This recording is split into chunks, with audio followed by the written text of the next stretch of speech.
رودخانه ارسباران تو منطقه جلفا.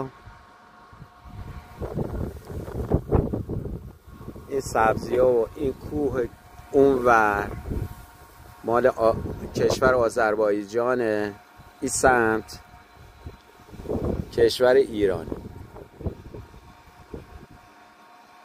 یعنی ما شنا کنیم اون سمت رودخانه رفته به کشور دیگه.